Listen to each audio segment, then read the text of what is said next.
ഇന്ന് രാവിലെ ഒരു 5 മണിയോട് കൂടിയാണ് ചേർത്തല ആഹ്വാനം ജംഗ്ഷനിൽ KSRTCയുടെ സ്വിഫ്റ്റ് ബസ് അപകടത്തിൽപ്പെട്ടത്. ഈ കാണുന്നത് പോലെ ഇവിടെ അണ്ടർപാസിന്റെ നിർമ്മാണം നടക്കുന്നുണ്ട്.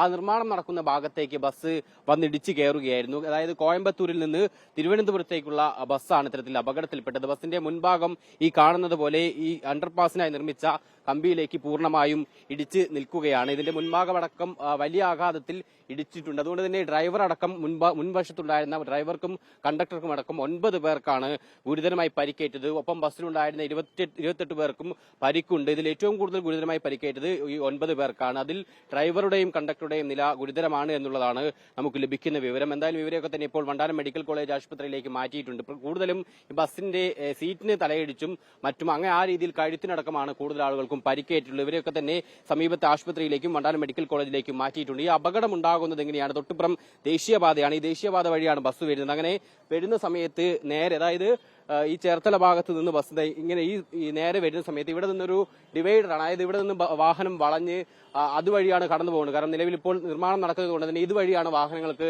കടന്നു പോകാനുള്ള പാതയുള്ളത്. ഒരുപക്ഷെ രാത്രി വെളിച്ചക്കുറവടക്കമുള്ള പ്രശ്നമുള്ളത് കൊണ്ടായിരിക്കും ഡ്രൈവർ അത് ശ്രദ്ധിച്ചില്ല. നേരെ ഈ വാഹനം ഈ നിർമ്മാണം നടക്കുന്ന അണ്ടർപാസിനായി നിർമ്മിച്ചു വെച്ചിരിക്കുന്ന കമ്പിയിലേക്ക് ചെന്ന് ഇടിക്കുകയായിരുന്നു. അങ്ങനെയാണ് ഈ അപകടം ഉണ്ടായത്. സംഭവം നേരിട്ട് കണ്ട ദൃക്സാക്ഷികളൊപ്പം നമുക്കൊപ്പം ചേരുന്നുണ്ട്. ചേട്ടാ, എപ്പോഴാണ് ഈ സംഭവം ഉണ്ടായത്? 4:30 കഴിഞ്ഞിട്ടുണ്ട്. നിങ്ങൾ നേരിട്ട് കണ്ടിരുന്നു? നമ്മൾ നേരിട്ട് കണ്ടു. നമ്മള് മോളെ റെയിൽവേ സ്റ്റേഷനിലേക്ക് വരുന്ന വഴിയാണ് സംഭവം നടക്കുന്നത്. എങ്ങനെ അപകടം ഉണ്ടായത്? അവിടെ എങ്ങനെ ഉണ്ടായിരുന്നില്ല, വണ്ടി ഇവിടെ നിന്ന് വേറെ ഇടിച്ച് കയറുന്നതാണ് നമ്മൾ ബൈക്കിൽ വന്ന് കാണുന്നത്. ആളുകളുടെ നില എങ്ങനെയുണ്ട്? പരിക്കേറ്റവരുടെ നല്ല പരിക്കുണ്ട് മിക്കവർക്കും. ഡ്രൈവർക്കും കണ്ടക്ടർക്കും നല്ല ഗുരുതരമായ പരിക്കുണ്ട്. ലൈറ്റിന്റെ ഒരു പ്രശ്നമുണ്ട്. അതറിയത്തില്ല, ലൈറ്റിന്റെ വിഷയമൊന്നുമില്ല. ഇപ്പൊ നിർമ്മാണ പ്രവർത്തനം നടക്കുന്നതുകൊണ്ട് അവരെ ലൈറ്റുകൾ ഇഷ്ടം പോലെ ഉണ്ട്, അത് കത്തിക്കുന്നുണ്ട്. ഈ അപകടങ്ങൾ ഇവിടെ പതിവാണ്. എന്താണ് ഇവിടെ ഒരു അപകടം ഇങ്ങനെ? യഥാർത്ഥത്തിൽ ഹൈവേ അതോറിറ്റി ഈ നിർമ്മാണ പ്രവർത്തനമായിട്ട് യാതൊരുവിധ സേഫ്റ്റി പ്രിക്കോഷനും നടത്തിയിട്ടില്ല എന്നുള്ളതാണ്. ഇതിന്റെ ആദ്യഘട്ടത്തിൽ തന്നെ ഈ പാലം, പഴയ പാലം പൊളിച്ച് പണിയുന്ന സമയത്ത് തന്നെ ഇത് ഇങ്ങനെ ഓപ്പണായിട്ട് കിടക്കുകയായിരുന്നു.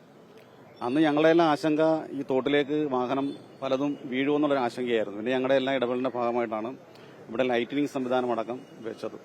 പക്ഷെ പിന്നീട് ഒരു ഘട്ടം കഴിഞ്ഞപ്പോൾ ആ ലൈറ്റിംഗ് സംവിധാനം ഇല്ലാതെയായി. ഒരു ഘട്ടത്തിൽ അപ്പുറത്തെ സൈഡിൽ ഇതേപോലെ ഈ ബീം പണിയുന്നതിന് മുമ്പ് മറ്റൊരു ലോറി വളരെ പറ്റേ വന്ന് ഈ കുഴിയിലോട്ട് വീഴുന്നൊരു സ്ഥിതിയിലേക്ക് വന്നു. പെട്ടെന്ന് വലിയ ഡ്രൈവറുടെ ശ്രദ്ധയുടെ ഭാഗമായിട്ടാണെന്ന് തോന്നുന്നു വലിയ അപകടം ഒഴിഞ്ഞു. അപകടം ഉണ്ടായിട്ടുണ്ടല്ലോ? ചെറിയൊരു അപകടം ഉണ്ടായിട്ടുണ്ട്. അപ്പൊ ഇതിന് മുമ്പ് ഒരു ബസ് ഓടിയത് വന്ന് വീണതാ. ഇതിന് മുമ്പ് വന്ന് വീണതാ. ഈ പറയുന്നത് പോലെ അപകടം ഒരു നിത്യസംഭവമാണ് ഈ മേഖലയിൽ എന്നുള്ളത്. പ്രത്യേകിച്ച് ഇവിടെ ഈ സ്ട്രീറ്റ് ലൈറ്റിന്റെ ഒരു പോരായ്മ നാട്ടുകാർ പറയുന്നുണ്ട്. കാരണം മറ്റു വെളിച്ചങ്ങളില്ല. നിലവിൽ ഇവിടെ ഈ സൈൻ ബോർഡ് ഉണ്ട്, അതായത് വാഹനം ഇവിടെ നിന്ന് തിരിഞ്ഞു പോകണമെന്ന ബോർഡുണ്ട്. പക്ഷെ അതൊരു ഒരുപക്ഷെ ഈ സ്ട്രീറ്റ് ലൈറ്റ് അടക്കം ഇല്ലാത്തത് കൊണ്ട് തന്നെ ഡ്രൈവർ ഒരുപക്ഷെ ശ്രദ്ധിച്ചിട്ടുണ്ടാകില്ല. നേരെ കടന്നു പോകാം എന്ന ധൈര്യത്തിൽ വാഹനം മുന്നോട്ടെടുത്തതാവാം ഒരുപക്ഷെ ഈ അപകടത്തിന് കാരണമായിട്ടുണ്ടാവുക. നിലവിൽ എന്തായാലും ഈ ദേശീയപാതയുടെ നിർമ്മാണം നടക്കുന്ന സാഹചര്യത്തിൽ ഈ സ്ട്രീറ്റ് ലൈറ്റ് അടക്കമുള്ള പ്രതിസന്ധി ഉണ്ട് എന്നുള്ള ആശങ്കയാണ് നാട്ടുകാർ പറയുന്നത്. അതുകൊണ്ട് തന്നെയായിരിക്കും ഒരുപക്ഷെ അപകടത്തിനും കാരണം. എന്തായാലും നിലവിൽ 28 പേർക്കാണ് പരിക്കേറ്റത്. അതിൽ 9 പേരുടെ നില ഗുരുതരമാണ്. ഡ്രൈവറും കണ്ടക്ടറും അടക്കമുള്ള ആളുകൾ നിലവിൽ ഇപ്പോൾ വണ്ടാനം മെഡിക്കൽ കോളേജിൽ ചികിത്സയിലാണ്. വീഡിയോ ജേർണലിസ്റ്റ് സജീവ് കുമാറിനൊപ്പം reporter Sarath S. Reporter Alappuzha.